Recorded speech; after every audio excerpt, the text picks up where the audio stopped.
दोस्तों सोचिए, अगर आपके रुपये की कीमत अचानक कम हो जाए, मतलब आपका पैसा जवाब देने लगे। आज ऐसा ही हो रहा है। इंडियन रुपीज 88.78 प्रति डॉलर के करीब है, जो कि रिकॉर्ड लो के कगार पर है। तो सवाल उठता है, क्यों और हमारे लिए इसका क्या मतलब है। मैं हूं जय और आप देख रहे हैं हॉस्टलर ट्रेडर। दोस्तों 3 नवंबर 2025 यानी कि आज रुपया करीब 88.78 प्रति डॉलर था, जो कि उसके ऑल टाइम लो के बहुत करीब है, पिछले रिकॉर्ड्स के करीब, जो कि था 88.80 डॉलर। एक्सपर्ट का कहना है कि आने वाले समय में यह 88.50 से 89.10 के रेंज में रहने की संभावना है। लेकिन इतना नीचे जाना क्या सिर्फ आंकड़ा है? नहीं, इसके पीछे हैं कुछ बड़े संकेत। दोस्तों ये कोई एक दिन की कहानी नहीं है। रुपया धीरे धीरे पिछले कुछ हफ्तों से कमजोर होता जा रहा है। 3 नवंबर 2025 को 88.78 प्रति डॉलर के करीब बंद हुआ, जो कि अब तक के सबसे निचले स्तर के आसपास है। पिछले महीने तक जो मार्केट अक्टूबर की रैली मना रहा था, अब वहां चिंता का माहौल है। पहला कारण डॉलर की ताकत। अमेरिका में हाल में ही जारी हुए आंकड़ों ने सबको चौंका दिया। यूएस इकोनॉमी उम्मीद से बेहतर कर रही है और बॉन्ड यील्ड फिर से 4.8% के ऊपर पहुंच गए हैं। इससे दुनिया भर के निवेशक वापस डॉलर में भाग रहे हैं, जिससे डॉलर इंडेक्स 3 महीने की ऊंचाई पर है। अब जब डॉलर मजबूत होता है तो बाकी सभी करेंसियां कमजोर दिखती हैं, और इसका सबसे बड़ा असर उभरती अर्थव्यवस्थाएं यानी कि इमर्जिंग मार्केट्स जैसे कि भारत पर पड़ता है। दूसरा कारण इंपोर्टर्स की डॉलर बाइंग। भारत को तेल, इलेक्ट्रॉनिक्स और सोने जैसे हजारों प्रोडक्ट्स इंपोर्ट करने होते हैं। जब डॉलर मजबूत होता है तो कंपनियां पैनिक से ज्यादा डॉलर खरीदने लगती है, ताकि आगे के बढ़ते दामों से बच सकें।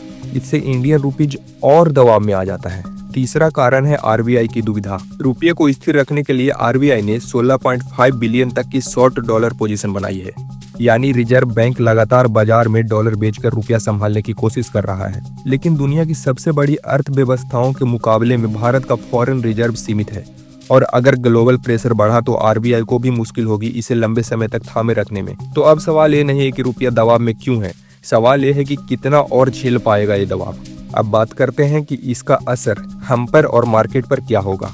जब रुपया कमजोर होता है तो सबसे पहले आयात महंगा होता है, तेल की कीमतें बढ़ती है और इसका असर पेट्रोल, डीजल, ट्रांसपोर्टेशन और फिर हर चीज पर पड़ता है, यानी कि आपके जेब पर सीधा बार। दूसरा असर महंगाई और ब्याज दरों पर। अगर महंगाई बढ़ी तो आरबीआई ब्याज दरें बढ़ाने पर मजबूर हो जाएगा, और इसका असर सीधे लोन, ईएमआई और बिजनेस पर पड़ेगा, मतलब निवेश और खपत दोनों धीमी। तीसरा असर शेयर बाजार पर। फॉरेन इन्वेस्टर यानी कि एफआईआई डॉलर में ही कमाई करते हैं।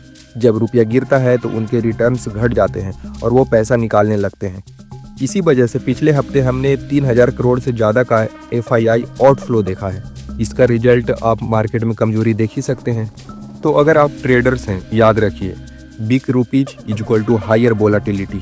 स्टॉप लॉस टाइट रखिए और रिस्क मैनेजमेंट का पालन कीजिए। शॉर्ट टर्म ट्रेडर के लिए वक्त थोड़ा सा रिस्की है, लेकिन लॉन्ग टर्म इन्वेस्टर के लिए एक अच्छा मौका है, क्योंकि गिरावट के बाद स्थिरता हमेशा लौटती है।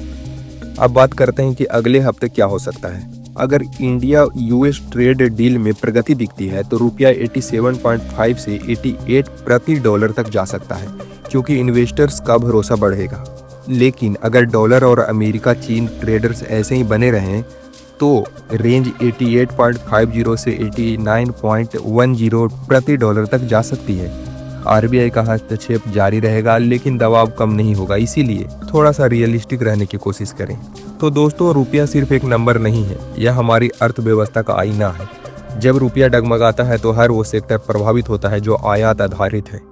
तो दोस्तों आज के लिए इतना ही। अगर आपको ये वीडियो लगा अच्छा तो करो लाइक और चैनल को कर लो सब्सक्राइब, अगर आप चाहते हो ऐसे ही फाइनेंशियल अपडेट्स। जल्द मिलते हैं अगले वीडियो में, तब तक स्टे काम, स्टे इन्वेस्टेड।